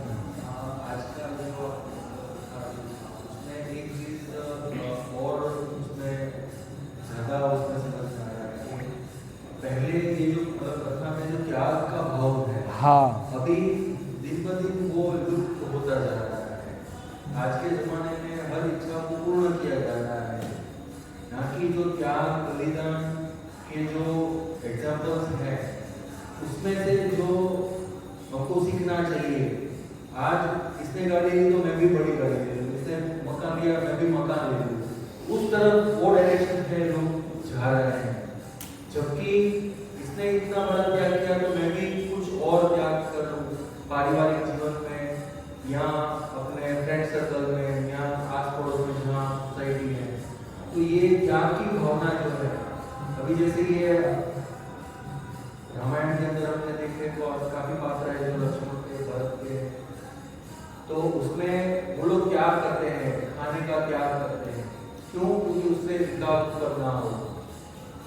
तो ये सारी जो चीजें हैं वो अभी विलुप्त होती जा रही है, उसके लिए हमको सोचना चाहिए। और ये चीज, हाँ, बेसिकली आपका कहने का अर्थ वही है कि हम रामायण में मतलब एक्चुअली ये सब भावना, अच्छी भावना का, सद्भावना का अभाव क्यों है? क्योंकि हमने ये सब सुना ही नहीं ना। ये सब तो बच्चों को पढ़ाना चाहिए, स्कूल में, कॉलेज में पढ़ाना चाहिए, या मशीन के बारे में पढ़ा रहे, उससे अच्छा रामायण पढ़ाओ। ऐसे ऐसे शिक्षा दो ना, हाँ, पढ़ाना चाहिए ना। पर हमने तो क्या पढ़ा? लुटाराओं का इतिहास, जिन्होंने भारत को लूट किया। तो फिर लुटाराओं का इतिहास पढ़ के तो कैसे ही ऐसे बनेंगे? या we can and we win, यही सिखाया गया है। दूसरों को लात मार के भी आगे बढ़ो, यही सिखाया गया है। Come on, you can do it, you can do it. पर क्या, वो गधा है, तुम घोड़ा बनाना चाहते हो उसको, वो गधा है, घोड़ा नहीं बन सकता। पर फिर भी गधे भी घोड़े के रेस में सवार हो जा रहे हैं। फिर जब हार जा रहे तब सुसाइड कर रहे हैं, हम ना कर पाए। यस, तो ये कंपैरेटिव मेंटालिटी और वो सब, क्योंकि रामायण के चरित्र सुनो नहीं ना उन्होंने, क्योंकि उन्होंने अच्छा नहीं सुना ना, लोगों ने बुरा ही सुना है। यस, कि देखो बहुत लोगों के मुख से मैंने सुना, अरे इस आज जमाने में तो लोगों बुरा बनना पड़ता है, अच्छा बनोगे तो तुम्हारा फायदा उठाएंगे लोग, राम जैसा बनने का योग्य नहीं अभी जमाना नहीं है क्योंकि रावण बन गए हैं। कैसे कैसे सोच लेते हैं ये? क्योंकि उन्होंने कभी अच्छा व्यक्ति देखा ही नहीं है ना। आप जैसे आप लोगों ने, बहुत सारे लोग पहले जब आते थे तब कुछ लोग ने हमसे पूछा था, आप इतना सब मुफ्त में कैसे दे सकते हैं? मतलब डाइजेस्ट नहीं होता है, मतलब समझ में नहीं आता है कि कैसे हो सकता है ऐसा। कौन आज के जमाने कौन ऐसा करता है? मतलब लोगों को, अभी कोई आपका पर्स लेके भाग जाएगा, आपको सरप्राइज नहीं लगेगा, पर आपको कोई 500 रुपया दे जाएगा या फिर आपके 500 रुपए गिरे हो तो आपके हैं कैसे बोलेगा तो सरप्राइज लगेगा। मतलब समझ में आया? क्योंकि लोगों को रामायण, पहले हमारा कल्चर था, पहले घर में सब बैठ के वीडियो गेम नहीं खेलते थे, नेटफ्लिक्स नहीं देखते थे, वो TMKOC नहीं देखते थे, है ना, घर मिल के, या फिर वो कुछ सो कॉल्ड जुआरी जो गेम होती है, जंगली बंगली, ये सब नहीं खेलते थे, पैसा नहीं करते थे, सब बैठ के रामायण सुनते थे घर परिवार में। तो इसलिए क्लेश नहीं होता था, जॉइंट फैमिलीज रहती थी। यस, लोग अपना कार्य करके खा के प्रसाद खा के सोने से पहले रामायण पढ़ता था, लोग सुनते थे, साधुओं से सुनते थे, समझते थे, सत्संग करते थे, तो क्या वातावरण अच्छा था। पर जैसे ये कल्चर बंद हुआ, रामायण का चर्चा, ये सब भागवत गीता, ये सब बंद हुआ, तो क्या हुआ फिर? यही सब फिर चालू हुआ। अभी तो छोटा बच्चा ऐसा करता है तो ले बेटा यूट्यूब देख ले, तो फिर वो भी खुश, वो भी अपना मोबाइल चलाएगी, बच्चा भी चलाएगा, और फिर वो बच्चा मतलब जो छोटा है उसको भी आदत, वो इतना छोटा बच्चा है जिसको कुछ पता नहीं चलता, उसको पूरा मोबाइल आता है चलाना, फिर बोलेगी हमारे बच्चे बिगड़ रहे हैं, गलत चीजें देखते हैं। तो आप ही ने शुरुआत की थी मैया। हाँ, मतलब इतने आलसी लोग हो गए कि बात मत पूछो। शिवाजी महाराज की माता है ना जीजाबाई, उन्होंने शिवाजी महाराज को इतना धर्मवान और चरित्रवान बनाया था। उन्होंने शिक्षा दिया था कि भाई देखो समाज के लिए कुछ करना चाहिए, निस्वार्थ प्रेरणा। तो ऐसी माताएं अभी कथा नहीं सुनाती, ऐसे बातें बताती नहीं है ना। आज समस्या उधर, इसलिए क्या हो चुका है, ब्रेक हो चुका है सारा। इसलिए पहले हमें अडॉप्ट करना पड़ेगा, फिर हमारी पीढ़ी को सिखाना पड़ेगा, फिर वो सिखाएगी, तब ट्रेडिशन बनेगा, फिर हमारी वो लीनिएज में आएगा, तब तक नहीं आएगा। यस, तो ऐसा। तो आप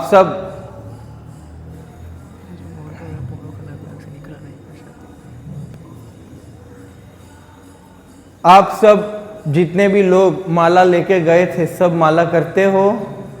सबकी माला चल रही है? 4 माला तक कौन कर लेता है? 4 माला तक कर लेते हैं। Yes, very nice. 3 माला, 3 2 2 2 1, वेरी नाइस। 1 वाले मतलब, और नहीं किया है वो लोग पहली बार आए होंगे शायद, पर अभी किया नहीं है।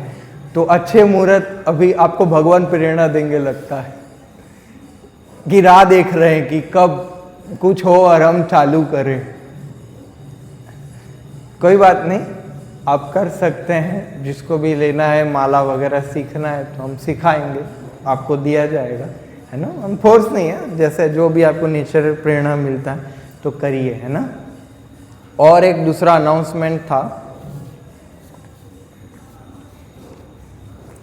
कि जो हम बात कर रहे थे, हमने ये छपवा दिया है, इसमें हमने गीता महात्म्य का एक श्लोक लिखा है, और जैसे हमने डाकोर यात्रा में जो लोग